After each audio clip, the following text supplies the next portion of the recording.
भाजपा केवल एक राजनीतिक दल नहीं है, बल्कि एक जन आंदोलन है जिसे विविध पृष्ठभूमि के लोगों का समर्थन मिला है और यह हमारे देश के लोगों की आकांक्षाओं के व्यापक आयामों की प्रतिनिधित्व करता है।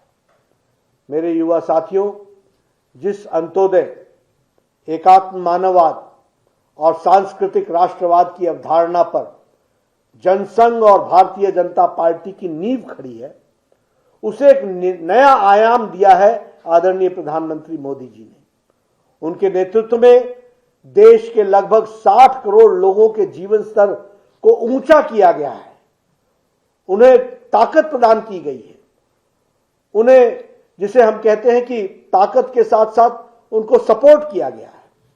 देश की सुरक्षा सुदृढ़ हुई है और भारतीय संस्कृति ने आपदा के समय में भी दुनिया को आगे बढ़ने की राह दिखाई है। क्या आज से पहले किसी ने कल्पना की थी कि देश के 50 करोड़ से अधिक लोगों के पास 5 लाख रुपए सालाना स्वास्थ्य बीमा होगा और वह भी मुफ्त? क्या आज से पहले किसी ने कल्पना की थी कि देश के सभी किसानों को सालाना 6,000 रुपए की आर्थिक सहायता मिलेगी? क्या आज से पहले किसी ने कल्पना की थी कि देश के किसानों को पेंशन मिल पाएगी? क्या आज से पहले किसी ने कल्पना की थी कि केवल 1,000 दिन में देश के सभी गांवों में, सभी घरों में बिजली पहुंचाई जाएगी?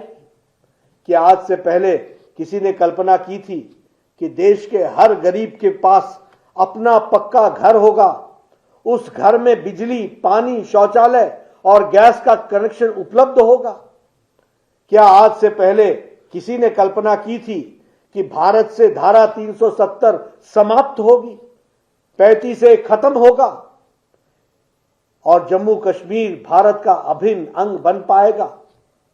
क्या किसी ने कल्पना की थी कि अयोध्या में भगवान श्री राम जी का जन्मभूमि पर भव्य मंदिर का निर्माण होगा?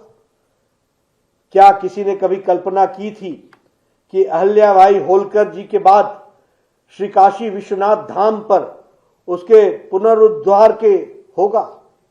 क्या किसी ने आज से पहले कल्पना की थी कि मुस्लिम महिलाओं को 3 तलाक, ट्रिपल तलाक के दंश से मुक्ति मिल पाएगी? क्या आज से पहले किसी ने कल्पना की थी कि देश के हर जिले में एक मेडिकल कॉलेज की स्थापना होगी? क्या किसी ने ये कल्पना की थी कि देश के हर राज्य में एक all India institute of medical sciences बनाया जाएगा? क्या आज से पहले किसी ने कल्पना की थी कि देश के टियर 2 और टियर 3 सिटीज को हवाई मार्ग से जोड़ा जाएगा?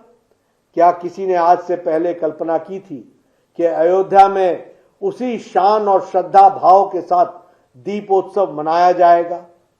मेरे युवा साथियों, आज ये सब हो रहा है और हम अपनी आंखों के सामने ये सभी स्वप्न साकार होता हुआ देख पा रहे हैं, क्योंकि केंद्र में विश्व के सर्वाधिक लोकप्रिय नेता प्रधानमंत्री श्री नरेंद्र मोदी जी के नेतृत्व में भारतीय जनता पार्टी की सरकार है और देश की जनता का भरपूर प्यार, आशीर्वाद और समर्थन हमारे आदरणीय प्रधानमंत्री जी को, हमारी सरकार को, हमारी पार्टी को मिल रहा है। यह हमको समझना चाहिए। आज पूरा देश प्रधानमंत्री मोदी जी के नेतृत्व में भारत द्वारा की जा रही अभूतपूर्व प्रगति के पर गर्व करता है। देश के नागरिक इस राष्ट्र यज्ञ में भागीदारी बनना चाहते हैं और वह इस अभियान सभी को एक अवसर प्रदान करता है। मेरे युवा साथियों, अन्य राजनीतिक पार्टियों के पास माननीय प्रधानमंत्री मोदी जी की आलोचना करने के अलावे और कोई काम नहीं रह गया है, लेकिन वो भूल जाते हैं कि प्रधानमंत्री मोदी जी की आलोचना करते करते वह देश की आलोचना करने लग जाते हैं। आज एक और विपक्ष के भ्रष्टाचार और कमीशन का दंश है, तो दूसरी ओर भारत को आगे ले जाने वाला विजन। एक ओर वंशवाद और परिवारवाद है, तो दूसरी ओर विकासवाद है। एक ओर माफिया राज का कलंक है, तो दूसरी ओर सुशासन और कानून का राज है। एक ओर दंगों की राजनीति है तो दूसरी ओर सबका साथ, सबका विकास, सबका विश्वास और सबका प्रयास है। एक ओर समाज को तोड़ने की राजनीति है तो दूसरी ओर समाज और जन जन को जोड़ने का संकल्प है। भारतीय जनता पार्टी जनता के बीच की पार्टी है, देश के जन जन की पार्टी है। भारतीय जनता पार्टी के लिए भारतीय जनता पार्टी ने जो कहा है वो किया है और जो कह रहे हैं वो अभी करके दिखाएंगे। जनता को इस बात पर संपूर्ण विश्वास है। भारतीय जनता पार्टी के लिए व्यक्ति नहीं, राष्ट्र सर्वोपरि है। जब कोरोना में पूरी दुनिया परेशान थी, लोग जान बचाने की कोशिश में लगे थे, तब भारतीय जनता पार्टी का कार्यकर्ता, युवा मोर्चा का कार्यकर्ता जान की परवाह किए बगैर मानवता की रक्षा के लिए समर्पित भाव से कार्य कर रहा था।